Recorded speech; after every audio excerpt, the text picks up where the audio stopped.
Bismillahirrahmanirrahim. Assalamualaikum warahmatullahi wabarakatuh. Perkenalkan, nama saya Putri Nur Fatona dengan NPM 2022-215-00038 dari kelas R8A. Pada kesempatan ini saya akan memaparkan materi untuk memenuhi tugas mata kuliah Akhlak dan Etika yang diampu oleh Bapak As'ad STHI MPD. Adapun materi yang akan saya bahas adalah mengenai demokrasi, kepemimpinan, dan penegakan hukum dalam perspektif Islam. Nah, perlu dipahami bahwa demokrasi, kepemimpinan, dan penegakan hukum ini merupakan tiga hal yang saling berkaitan.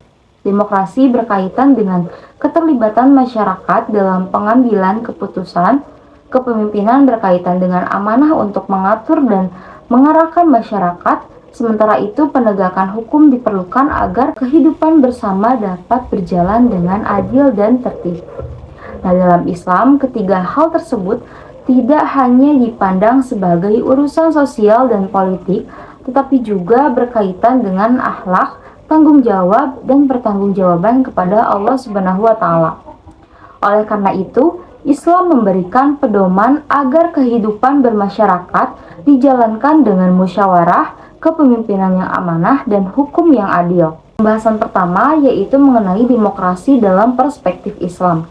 Nah, secara umum, demokrasi dapat dipahami sebagai sistem pemerintahan yang memberikan ruang kepada rakyat untuk ikut serta dalam menentukan kebijakan dan memilih pemimpin. Nah, dalam demokrasi, masyarakat ini memiliki hak untuk menyampaikan pendapat dan berpartisipasi dalam kehidupan bersama. Nah, Allah Subhanahu wa Ta'ala berfirman dalam surat Asy-Syura ayat 38 yang artinya, dan urusan mereka diputuskan dengan musyawarah di antara mereka. Nah, ayat tersebut menunjukkan bahwa Islam mengajarkan pentingnya bermusyawarah dalam mengambil keputusan, khususnya dalam urusan yang menyangkut kepentingan bersama.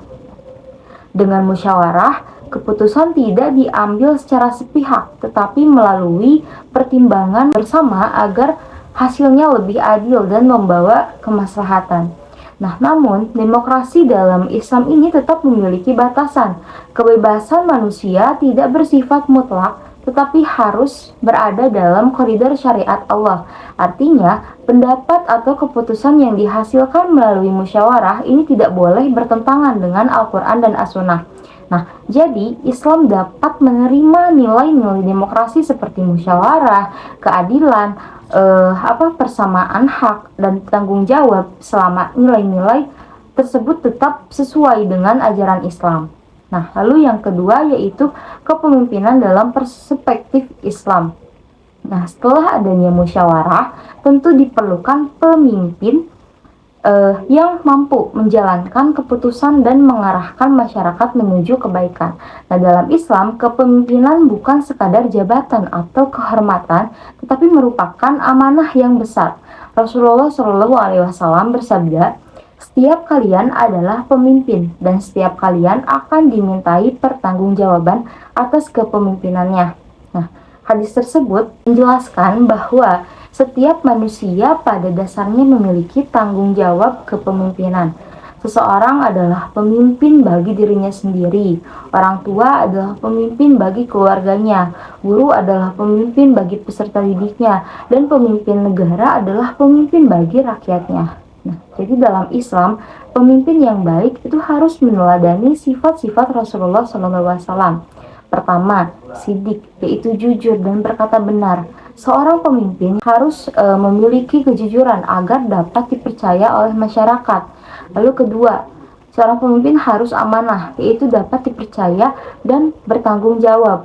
Pemimpin tidak boleh menyalahgunakan jabatan untuk kepentingan pribadi atau kelompoknya juga.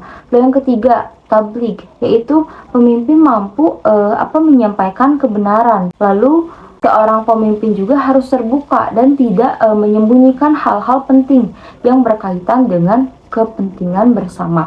Lalu yang keempat, fatonah, yaitu cerdas dan bijaksana dalam mengambil keputusan.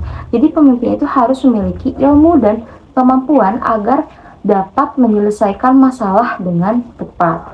Nah, setelah memiliki sifat sidik, amanah, tablik, fatonah, seorang pemimpin juga harus berlaku adil dan mengutamakan kepentingan masyarakat. Kekuasaan tidak boleh digunakan untuk menindas, tetapi harus digunakan untuk melayani dan membawa kemaslahatan bagi umatnya. Dan kepemimpinan ini dapat kita lihat dari Rasulullah Shallallahu Alaihi Wasallam dan Khulafaur Rasyidin.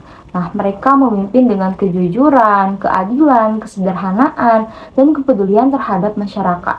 Oleh karena itu, kepemimpinan dalam Islam ini sangat erat kaitannya dengan akhlak dan tanggung jawab kepada Allah Subhanahu wa Ta'ala. Lalu selanjutnya, pembahasan ketiga ini mengenai penegakan hukum dalam perspektif Islam. Nah, setelah masyarakat memiliki musyawarah dan pemimpin yang amanah, hal penting berikutnya adalah penegakan hukum.